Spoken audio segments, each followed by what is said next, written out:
Bonjour, bonsoir, cela dépend bien sûr de l'heure à laquelle vous nous recevez depuis Tombouctou, la cité mystérieuse. Bienvenue dans votre édition du journal Sabougalanga. Voici les titres.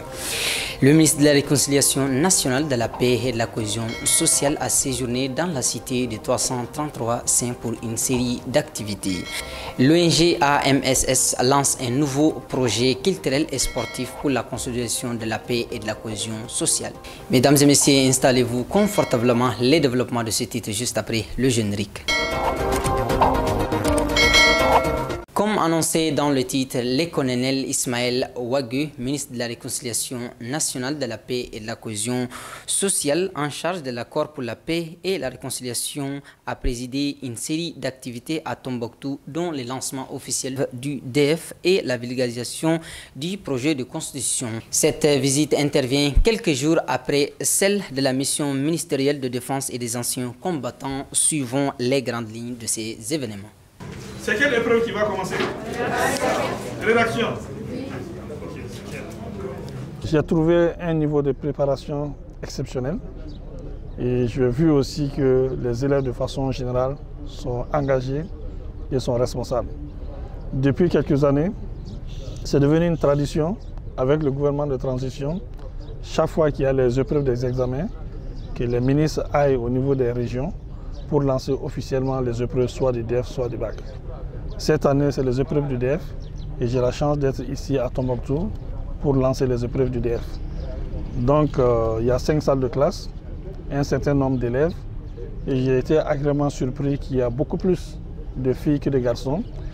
Et j'ai même vu dans une salle un petit garçon qui a 13 ans qui me paraît précoce. Ça veut dire tout simplement que le niveau de l'éducation ici à Tombouctou est au-dessus de la moyenne. Et c'est quelque chose qu'il faut extrêmement encourager. Donc c'est une région un peu éloignée, c'est une région, on va dire, enclavée, même si les efforts sont en train d'être faits par la plus haute autorité pour résoudre ce problème. Il est important de remarquer que chacun est engagé au niveau de l'éducation. C'est quelque chose qu'il faut extrêmement encourager et j'espère sincèrement avec ce que j'ai vu qu'ils vont faire 100%. C'est l'occasion de remercier et d'encourager le corps professoral qui, de visu, font du très bon boulot pour que les choses puissent avancer normalement sur le plan éducatif. L'État ne va ménager aucun effort pour soutenir l'éducation de façon générale et au niveau de toutes les régions. La particularité de Tombouctou est comprise, elle est intégrée et elle sera soutenue de façon durable. De toute façon, notre ministre de l'Éducation, qui est notre maman à tous, nous montre le chemin. Elle est issue de cette école et elle fait partie des plus brillantes personnalités de la transition. Ouais, bienvenue à Tombouctou. Et bismillah avec ta délégation, c'est Tombouctou la mystérieuse. Bismillah. Heureusement aussi il y a un bon logeur qui est avec les meilleurs gouverneurs du monde entier. Bismillah. Il est important de signaler quand même que la situation sécuritaire au Mali était dans un passé récent très compliqué. Et voilà pourquoi l'armée, toute la priorité a été mise pour l'armée. La moitié du budget, pour ne pas dire les 2 tiers du budget, c'est l'armée. Et tout a été mis en place pour que l'armée soit renforcée, afin que l'armée puisse faire son travail. Donc, au regard de ces situations, tout ce qui est possible d'être fait de façon équilibrée est en train d'être fait et c'est progressif. Que les gens comprennent que ce qu'on demande à l'État du Mali aujourd'hui, ça n'a jamais été demandé à un État avant nous. Donc, le niveau de sécurité demandé à l'État du Mali, c'est un niveau exceptionnel. Dans un pays où l'ennemi n'est pas visible, et l'ennemi s'en prend à la population. Parce qu'en s'en prenant à la population et faire en sorte que les autorités soient accusées, c'est très compliqué. Sachez simplement que l'État du Mali est en train de faire tout ce qu'elle peut faire de façon progressive pour mettre en condition les forces de sécurité et amener la sécurité du mieux qu'elle peut. Je vous remercie. L'action contre la faim, l'ACF a repris les activités du comité de coordination de l'action humanitaire de Tombouctou suite à son arrêt dû à la pandémie de Covid-19. Suite à l'avènement de Covid qui ne facilitait pas les regroupements. Après 2020, nous avons tenté de reprendre l'animation du comité régional de coordination de l'action humanitaire à plusieurs reprises. Nous n'avons pas pu.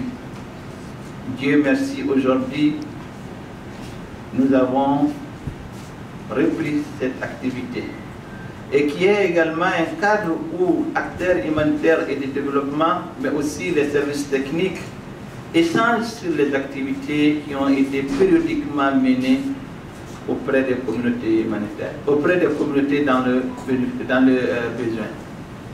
Alors, donc, je voudrais particulièrement remercier l'ensemble des clusters et surtout les coordinateurs des clusters et des services techniques qui sont les leads de ces clusters pour leur engagement afin qu'aujourd'hui nous puissions tenir ce travail-là.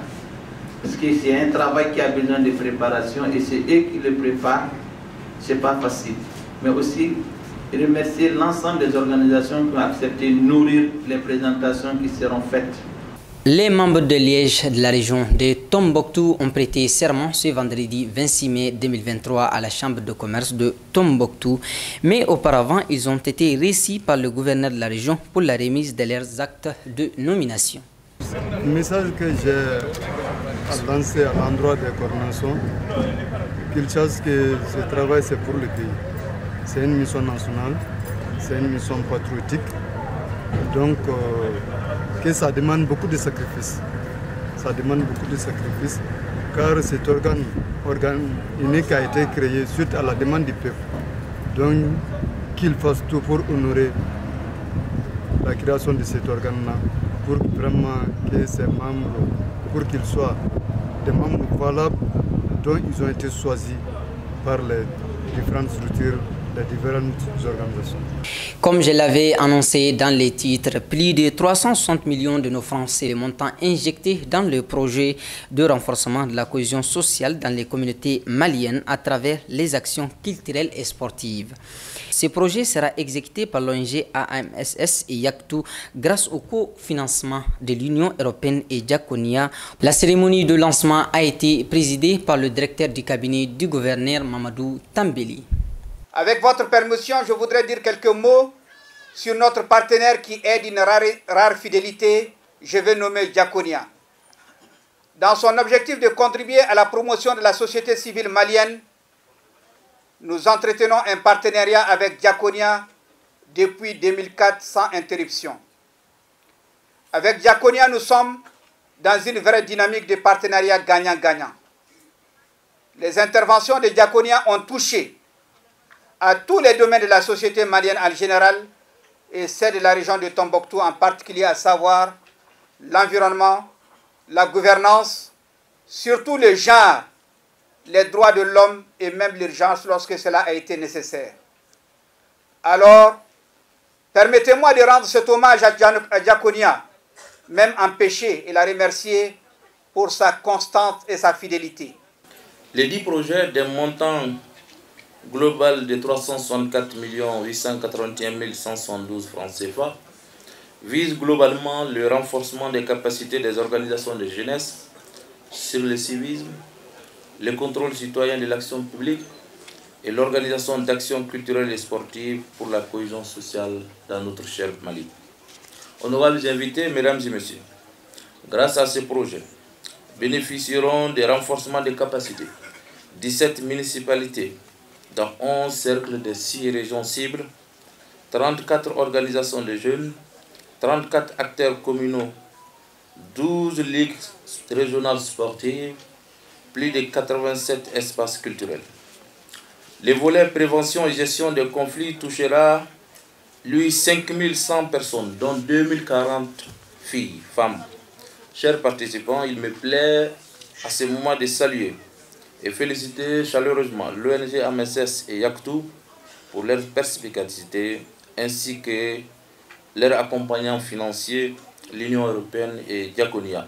Pour notre part, au nom de Monsieur le Gouverneur, nous mettrons tout en œuvre pour vous accompagner. D'ailleurs, comme tous les moments, à la réalisation des objectifs que vous fixez à travers ce projet. Merci à toutes et à tous et à très bientôt pour une autre édition.